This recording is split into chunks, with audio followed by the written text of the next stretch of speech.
আসসালামু আলাইকুম ওয়া রাহমাতুল্লাহ। সমস্ত প্রশংসা মহান আল্লাহ তাআলার। আপনাদেরকে স্বাগতম সুবহানাকের আরো একটি নতুন ভিডিওতে। আলহামদুলিল্লাহ, গত কয়েকদিনের প্রচন্ড গরমের পর আজ আবহাওয়া মোটামুটি ঠান্ডা হয়েছে। এই গরমের সময়টাতে মুরগির খামারিদের অনেক সমস্যার সম্মুখীন হতে হয়। বিশেষ করে যখন প্রচন্ড গরম পড়ে তখন মুরগিগুলো খাবার খেতে চায় না, দুই ডানা দুই দিকে ছেড়ে দিয়ে হাঁপাতে শুরু করে, এতে করে মুরগির ওয়েট লস হওয়া শুরু হয়ে যায়। গত কয়েকদিনের গরমে আমাদেরকেও এই সমস্যাগুলো পেজ করতে হয়েছে, যার কারণ হলো আমাদের কাছে থাকা সবগুলো মুরগি শেডের মধ্যে এই শেডটি সবচেয়ে দ্রুত গরম হয়ে যায়। আমাদের কাছে থাকা এই শেডটি দ্রুত গরম হয়ে যাওয়ার একটি কারণ আছে, আর তা হলো এই শেডটি দ্বিতীয় ফ্লোরে, এটার উপরে আমাদের ছাদ দেওয়া নাই, এটার উপরে দেওয়া টিনের চাল, সেজন্য টিনের চাল হওয়ার কারণে খুব দ্রুত এই শেডটা গরম হয়ে যায়। যাই হোক, আলহামদুলিল্লাহ, তার মধ্যে আমরা প্রতিদিনের দুপুরের পানিতে মুরগির শরীর ঠান্ডা রাখার জন্য ভিটামিন সি এবং মুরগির শরীর ঠান্ডা রাখার বিভিন্ন মেডিসিন ব্যবহার করেছি। আর তাছাড়া আমি আপনাদেরকে আগের অনেকগুলো ভিডিওতে বলেছি, গরমের সময় মুরগিকে যত সম্ভব কিছুক্ষণ পর পর ঠান্ডা পানি দেওয়া, এটা হচ্ছে সবচাইতে বড় উত্তম একটা কাজ।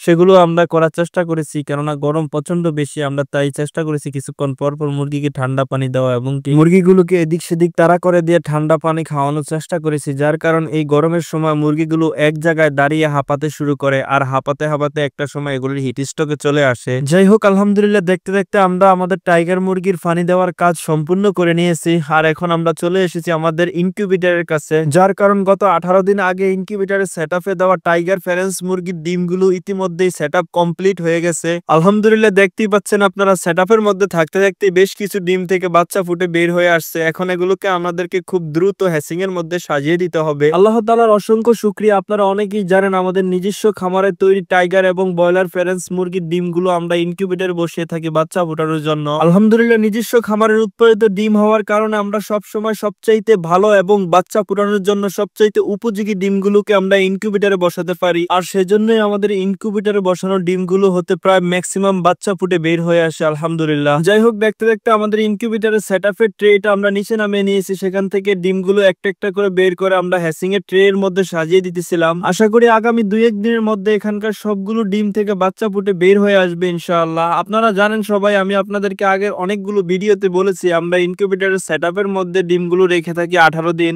আর 18 দিন তাপ যখন কমপ্লিট হয়ে যায় তখন আমরা সেইগুলো সেটআপ থেকে বের করে হ্যাচিং এর মধ্যে দিয়ে দিই। আর আপনারা জানেন ইনকিউবেটরের হ্যাচিং এ দেওয়ার সর্বোচ্চ 2 দিনের মধ্যে সবগুলো ডিম থেকে বাচ্চা ফুটে বের হয়ে আসে। যাই হোক, আলহামদুলিল্লাহ, ইতিমধ্যে অনেকেই আমাদের কাছ থেকে 20 ডিম এবং বাচ্চা নেওয়ার আগ্রহ প্রকাশ করেছেন, যদিও আমরা স্বল্পতার কারণে দিতে পারিনি। ইনশাআল্লাহ আগামী দিনগুলোতে যদি কারো 20 ডিম প্রয়োজন হয় তাহলে খুব সীমিত আকারে আমরা দেওয়ার চেষ্টা করব, আর সেই ক্ষেত্রে অবশ্যই আপনাকে আমাদের খামারে এসে 20 ডিম নিয়ে যেতে হবে।